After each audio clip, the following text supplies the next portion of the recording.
Сәлеметсіздер ме балалар? Сәлеметсіз. Отырыңыздар.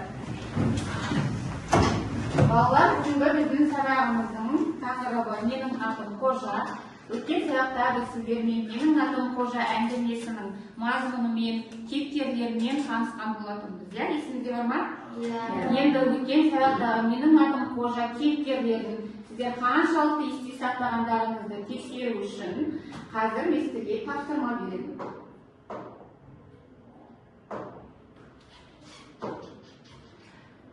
Бізде тапсырма менің атым Қожа әңгімесіндегі кейіпкерлер жасырынған.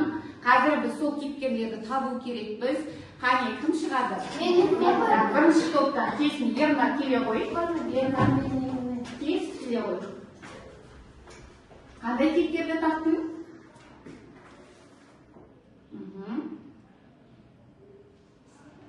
Майқанова, е? Майқанова кім еді балалар? Дұрыс айтасыз. Екінші топтан Тимур келе ғой. Кездете ғой.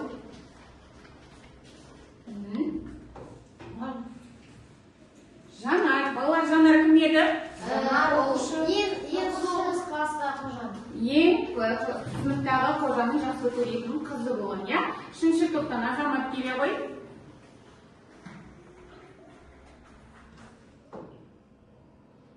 Оспанов, балалар Оспанов кім еді? Ол директор. Мектеп директоры, я? Дұрыс айтасың. Жақсы. Келесі Нұртас келе ғой.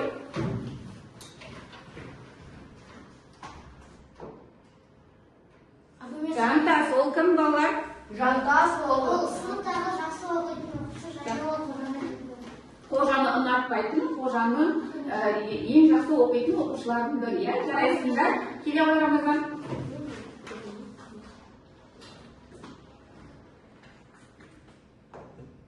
Қожа, ол әңгімедегі ең басты кейіпкер, иә? Жарайсың. Ал Айнұр келе ғой.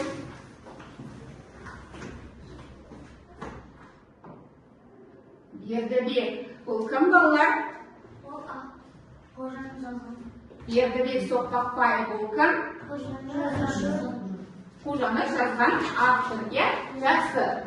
Ендеше, келесі тапсырмамызға көшейік балалар. Сонымен, бүгін біз сіздермен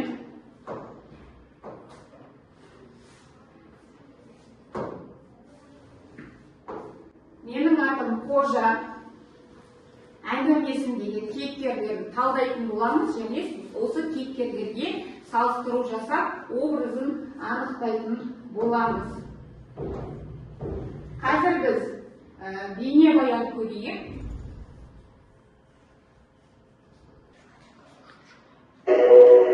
Осы Қожаның қандай бала екенін түсіну қиын.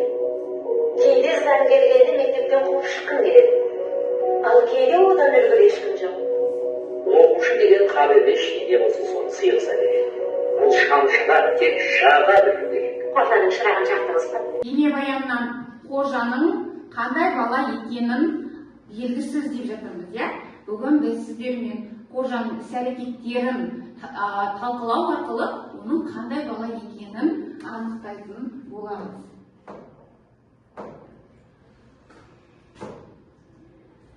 Сонымен балалар, бүгін бізде қазір сіздермен топтық жұмыс болады. Әр топқа 3 жұмыс беремін. Бұл жерде Қожа әңгімесінен үзінділер берілген. Сіздер осы үзіндідегі Қожаның іс-әрекетін анықтау арқылы оның образына талдау жасайтын боласыздар. Мен сіздерге қазір 5 минут уақыт беремін. 5 минутта сіздер оқып, талдау жасайсыздар. Түсінікті ме? Иә. Жақсы. Топпен талқылап жаза қоямыз. Топта жазамыз. Жазамыз балалар.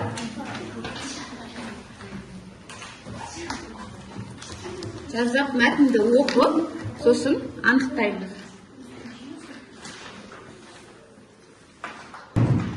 Таймер қосылды, уақыт кетті.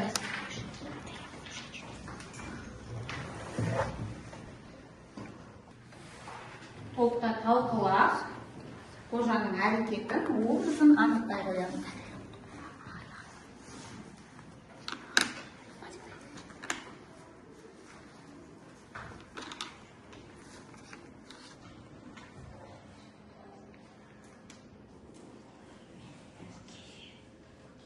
қожаның образын анықтайсыздар, иә, сіздер?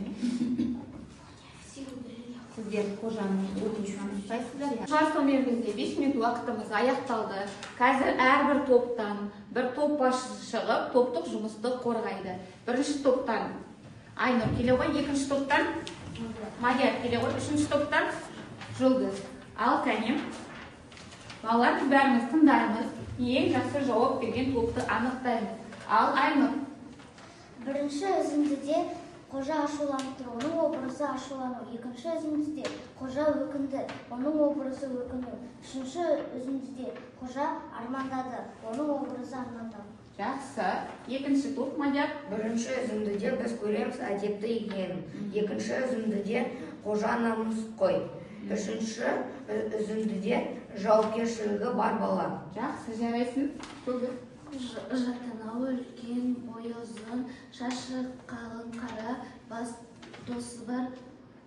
Болды, иә? Жақсы. Біз сонымен сіздермен қожаның образын анықтадық іс-әрекет арқылы. Балалар қай топ жақсы жауап берді деп ойлайсыз?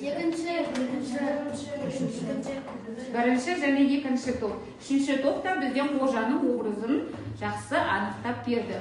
Жарайсыңдар, балалар, отыра қойыңдар.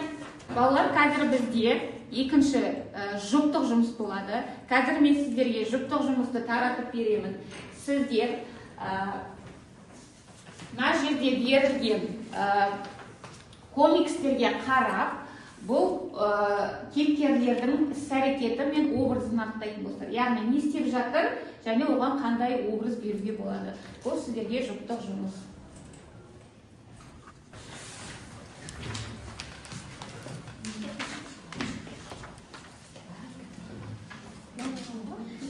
Балалар, сіздерге 5 минут уақыт берем дайындалуға, 5 минут дайындаламыз. Іс-әрекетін және образын анықтаймыз кейіпкерлердің.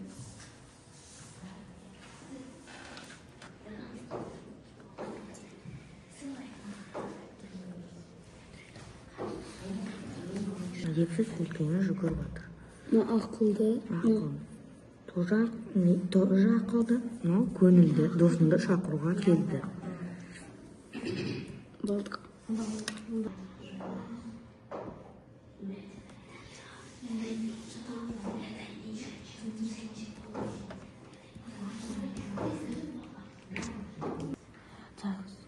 Мұнда түсіндіріп жатыр. Дұрыс қой. Ал мұнда ашулы, көңілді, дұрыс, ақылды сөйлеп жатыр. Бұл да дұрыс.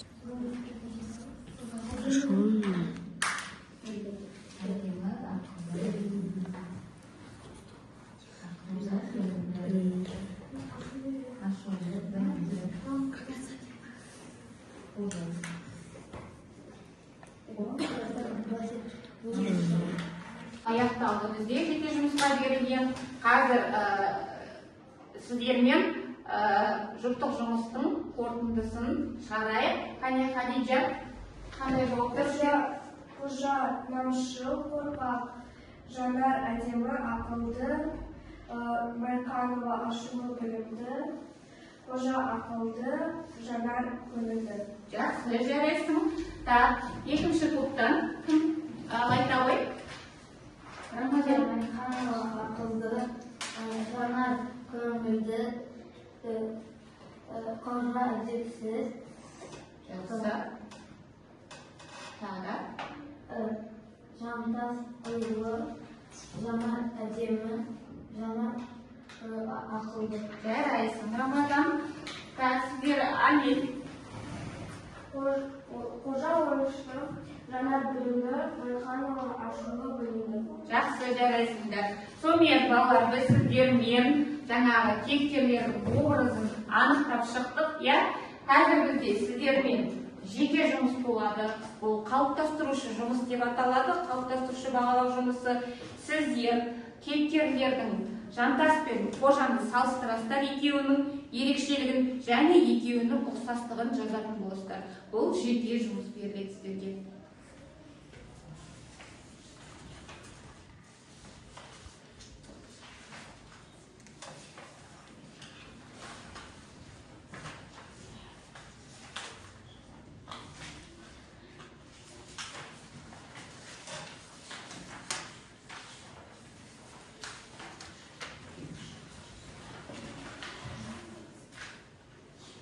Дайындалуға 5 минут уақыт. Азамат, ұқсастықтарын жазасыңыз. Екеуі мақтаншақ, жаман, көңіл.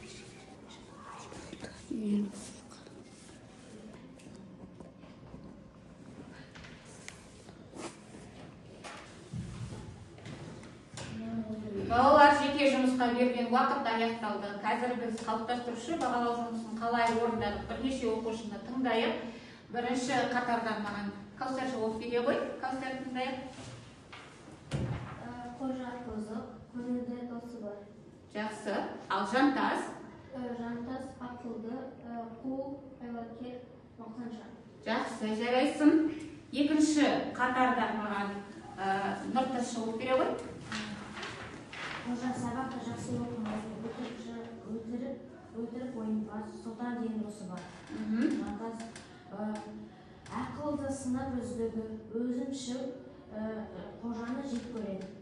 Екеуінің ұқсастығы қандай?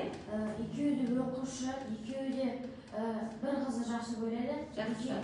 Екеуі де лагерьға барғысы келеді. Жақсы, жарайсың, отыра ғой Нұртас. Үшінші қатардан маған кім жауап береді? Азамат жауап. Қожа бұзық, тәртіпсіз, досы бар сұлтан, Жантас мақтаншақ, жаман, қой айлакер, қыздары екеуі оқушы, екеуі қызды жақсы көреді, екеуі қызды лагерьге барғысы келеді. Жарайсың, жақсы. Сонымен біз сіздермен Қожа мен Нұртастың айырмашылықтары мен ұқсастықтарын талдап шықтық. Қазір енді біз сіздермен кішкене шегіту сәтін істейік. Қазір барлығымыз орнымыздан тұрамыз, балалар.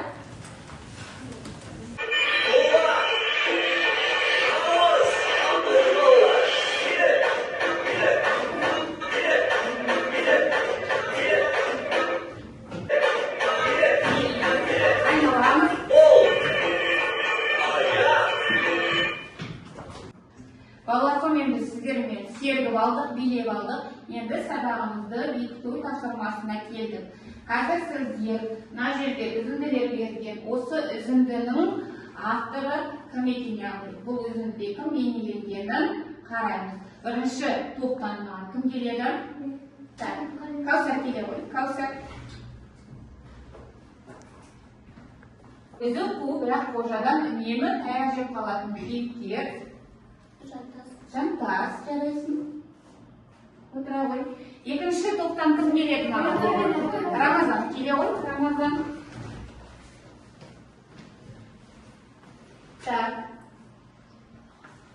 Соғысқа кетіп оралмаған кейіпкер. Ол кім? Кім? Қожаның әкесі. Жарайсың, отыра ғой. Үшінші топтан кім келеді? Кәне? Үшінші топ Айдана келе ғой. Кездесе ғой. Ал Айдана. Онда кім? Анасы Милат па? Кім балалар? Көмектесен? Әубәкір дейді. Жоқ.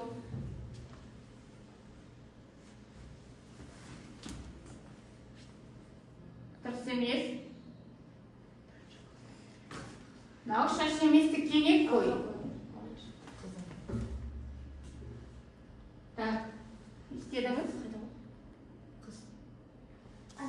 Біріншіден қастағы ең ақылды, сұлу қыз, ол кім? Жанар екен. Жақсы. Балалар, келесі тапсырма сіздердің алдарыңызға мен осындай QR код қойдым. Осы кодтың ішінде видео шығады. Сол видеодағы қожаның іс-әрекетін анықтайтын боламыз. Қане, QR кодтарды ашамыз, балалар.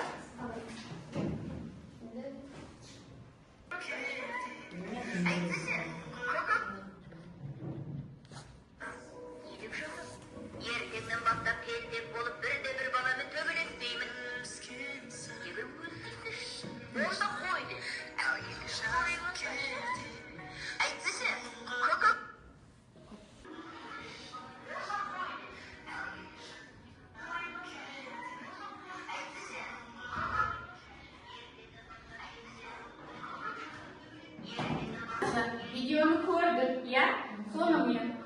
қожа ертеңнен бастап қандай әрекеттерден бастап бері ешкіммен төбелеспеймін деді. Ал оның орнына қандай әрекет істеймін деді? Ақылды боламын деді. Я, жарайды, жақсы. Келесі балалар, мен сіздерге WhatsApp-қа жаңа Telegram каналға тапсырма жібергенмін. Сол тапсырманы орындау арқылы қожаның іс-әрекеті дұрыс па, соны анықтайтын боламыз. Барлығымыз телефонымызды алып, жұппен Telegramдағы тапсырманы орындаймыз. Өз қателігін түсініп түзелуге тырысты дейді. Бұл дұрыс па дейді. Қожа достарына өтірік айтып мақтанды. Бұл дұрыс па? Балалар, сонымен біз Телеграмдағы тапсырманың қорытындысын шығарайық. Сонымен қожа сабақта мұғалімге қарсы сөйлеп қалды. Бұл дұрыс па? Жоқ, дұрыс емес. Қожа өз қателігін түсініп түзелуге тырысты. Дұрыс. Қожа достарына өтірік айтып мақтанды. Дұрыс па, бұрыс па? Дұрыс, иә? Қожа арлы намысты еңбекқор бала? Дұрыс. Бұл дұрыс. Жақсы. Енді балалар, біз сабағымыздың соңғы қорытынды кезеңіне таяп қалдық. Қазір мен сіздерге бағалау парақтарын беремін. Сіздер бұл жерде рефлексия жазасыздар және орындаған тапсырмаларға өздеріңізге балл қоясыздар. Содан кейін мен өзім балл қоятын боламын. Түсінікті? Жақсы.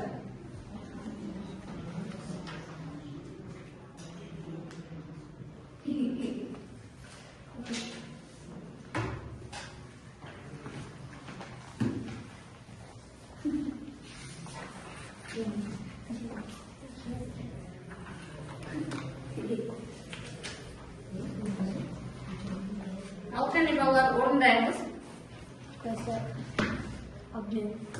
Толтырамыз. Әне толтыр, әне толтыр.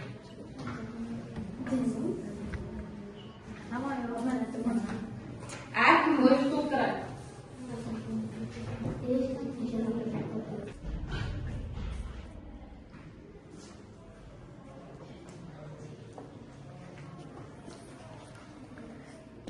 Мен балалар, біз бағалау парағын толтырдық қой, иә? Қазір бір оқушының бағалау парағын тыңдайық. Кімнің бағалау парағын тыңдасам болады? Айнұр. Маған бұл сабақта еш нәрсе қиын болған жоқ. Ол маған беретін тұстар, маған барлық тапсырмалар ұнады, өте көңілді өтті. Сабақтан түсінгенім қожаның түрлі әдеттері және оның әртүрлі істері. Алдыңғы уақытта осы киноға түскен актрисалардың кім екенін білдім. Жақсы, жарайсың. Барлығымыз балалар осылай кері байланысты толтырдық және әр тапсырмаға өзімізге балл қойып шықтық. Иә? Жақсы. Енді балалар, бүгінгі сіздердің сабақтағы көңіл күйлеріңіз қалай болды? Соны анықтап, мына жерге, егер сізге бәрі түсінікті болса, маған бәрі түсінікті деп басасыз. Көмек керек болған болса, бүгінгі сабақта көмек керек болды және ештеңе түсінбей қиындық болған болса, онда осыны басамыз. Кәне, барлығымыз шығып баса қояйық.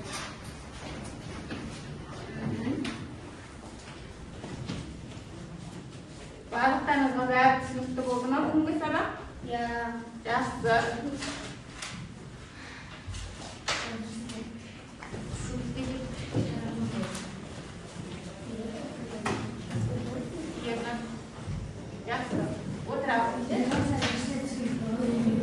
Сонымен балалар, барлықтарыңызға сабақтың барлығы түсінікті болғанына өте қуаныштымын. Сонымен балалар, бүгінгі менің атым